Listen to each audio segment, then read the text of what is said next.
며칠 전까지만 해도 강한 성장을 전망하던 미국 경제가 하루 만에 분위기가 많이 바뀌었습니다.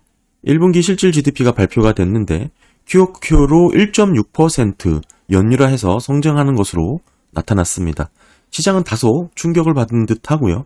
물론 다만 미국의 성장보다는 이 물가에 대한 우려가 더 컸기 때문에 금융시장에서는 이 부분을 더 주목하긴 했지만 뒷부분에서 조금 더 설명을 드리도록 하겠습니다. GDP가 1.6%로 집계가 되면서 그럼에도 적지 않게 많은 분들이 좀 놀라는 분위기도 있었는데요. 사실 미국 경제가 부진하거나 또는 둔화될 것이라는 것에 대해서 저는 전혀 놀라지 않았죠. 제 영상 대부분이 미국의 강한 성장에 대해서 상당히 부정적인 입장을 늘 유지해 왔습니다. 미국 경제가 강하다, 오랫동안 구조적으로 지속적인 성장이 일어날 것이다, 이렇게 전망을 하고 있었던 상황이기 때문에 이번 1분기 GDP가 1.6%로 컨센과 직전 분기에 비해서 모두 크게 하회를 했잖아요. 다소 놀랄만한 일이다라고 생각을 할 수가 있고요. 다만 저는 개인적으로 이렇게 놀랄만한 일도 아니고 당연히 미국 경제가 둔화되거나 부진할 것이다. 이게 시기의 문제지 결코 구조적으로 성장이 이어지는 그런 미국의 경제 체력이 아니다라는 것을 늘 인지하고 있었습니다. 사실 이번 1분기 GDP는 컨센서스가 2.4%였거든요. 작년 4분기가 3.4였고 특별히 이제 애틀랜타 연은의 GDP 나우에서는 2.7을 전망을 했는데 이거에 한참 못 미치는 그런 집계가 나온 것이죠. 제가 사실 놀란 부분은 이 부분에 있어요. GDP 발표가 나오기 직전까지만 해도 이 GDP 나우의 추정치가 2.7을 기록을 했었습니다. 모든 경제 지표를 실시간으로 반영해서 지금 현재 시점에서의 미국 경제 성장을 예측하는 모델인데 이게 왜 관심을 받았냐면 지난 시간 정확도가 매우 높았기 때문이죠. 따라서 이번 GDP 1분기도 어느 정도 2.4%, 2.5% 수준에서 안정적으로 좀 하향되는 그런 흐름을 전망을 했지만 이렇게까지 크게 부진할 것이라고 생각한 사람들은 거의 없었기 때문이죠. 그래서 저는 이렇게까지 틀릴 수 있을까 싶은 의문을 좀 갖게 됐고요. 정말이지 매번 발표되는 경제지표의 정확도와 신뢰성이 우리가 과연 어디까지 의존해야 하는 건가 이런 고민도 조금 해보기도 했습니다. 사실 어제 이렇게 GDP 성장률만 집계가 됐다면 채권금리 빠르게 안정을 찾았을 텐데 1.6%로 집계가 된 미국의 1분기 GDP는 사실 지금 현재 추정되는 미국의 잠재 성장률이 1.8 정도로 보고 있잖아요. 이보다 낮기 때문에 금리를 낮춰야 되는 배경과 이유가 될 수가 있었습니다. 그런데 문제는 이 물가에 있었습니다. 1분기 PCE 개인 소비 지출의 물가 지수가 3.4를 기록하게 됐어요.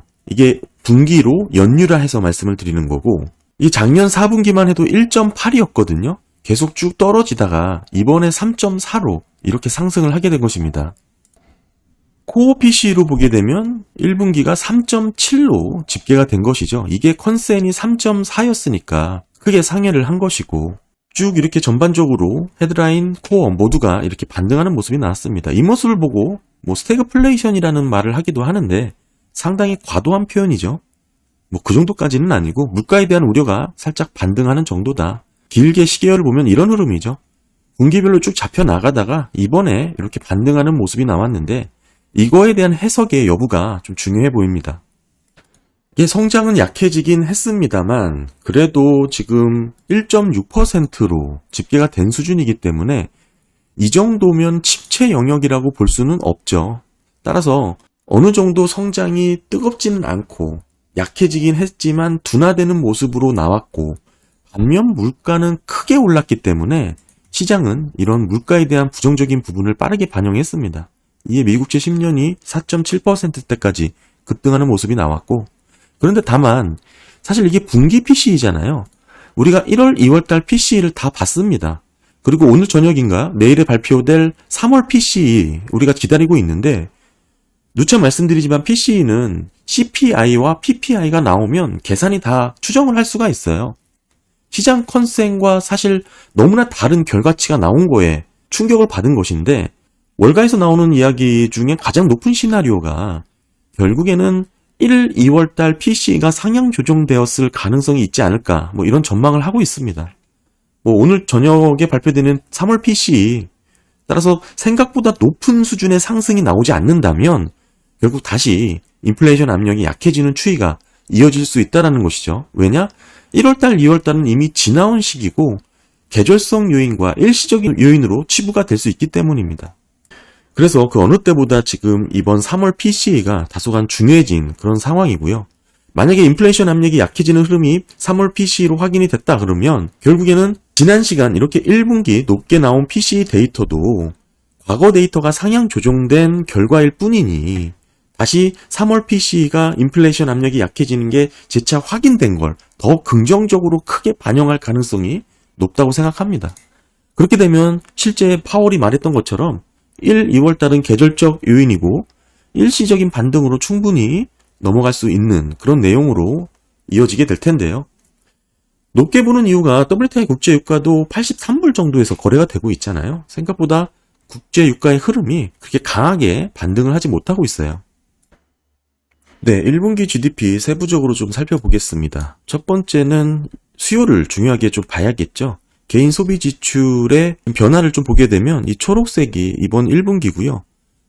직전 분기들 보면 2.11, 2.2 그리고 이번에 1.68로 기여도가 좀 떨어졌습니다. 그러니까 한마디로 수요가 좀 약해진 것이죠.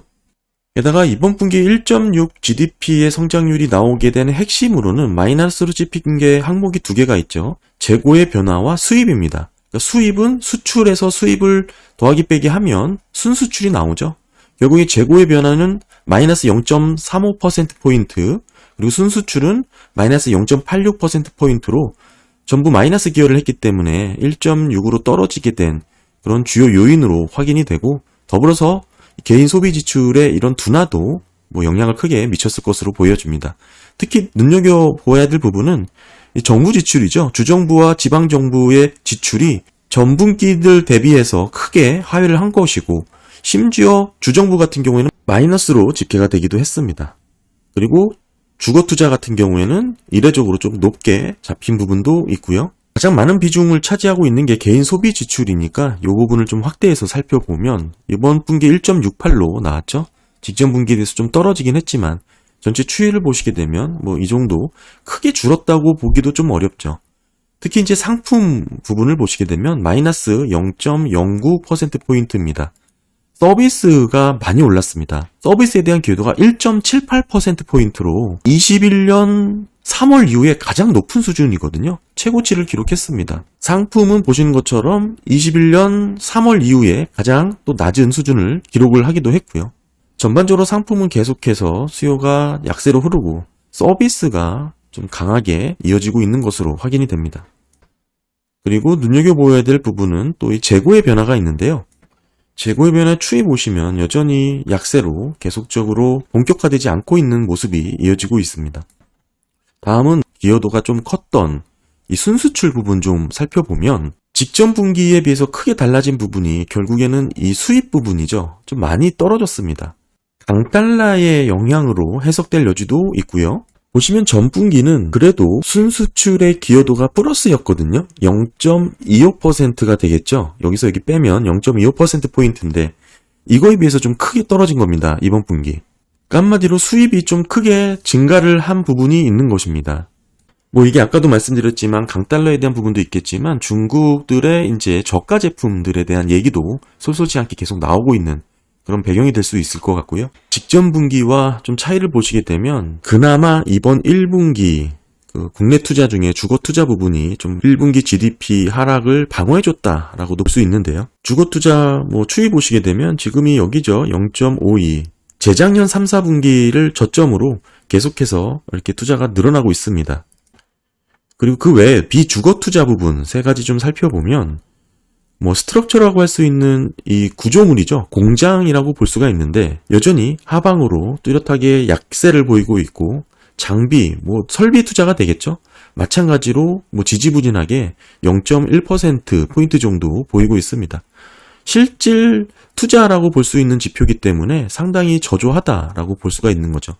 다만 조금 주거투자와 더불어서 반등을 보이고 있는 부분이 있는데 이게 결국에는 지적재산 투자가 되겠죠. 지식재산 투자 부분에서는 지금 최근에 기업들이 AI 투자 늘리는 부분 이런 부분에 영향을 받을 수 있다고 보기 때문에 작년 3분기 이후에 이렇게 반등하는 추이가 좀 해석이 될 여지가 있고요.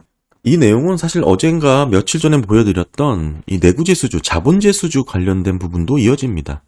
지난 1분기 자본재수주 관련해서는 결국 기업들의 설비 투자, 장비 투자가 저조하다라는 것을 말씀을 드렸는데, 이런 부분이 여전히 투자의 기여도가 약해지는 흐름하고도 동일하게 맥락을 이어가고 있습니다.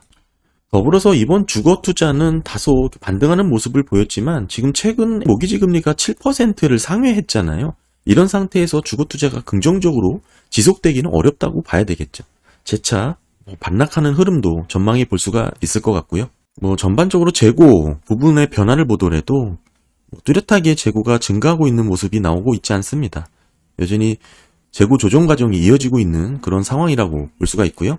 전반적으로 직전 분기와 시장 컨센 대비 1분기 GDP가 낮게 나온 이유가 결국에는 재고 변화와 순수출이 마이너스로 크게 기여를 한 부분하고 개인 소비 지출도 소폭 둔화되는 모습 이렇게 나왔습니다. 더불어 재정 지출이 좀 급감을 하면서 전반적으로 이렇게 GDP를 끌어내렸다라고 말씀드릴 수가 있고요.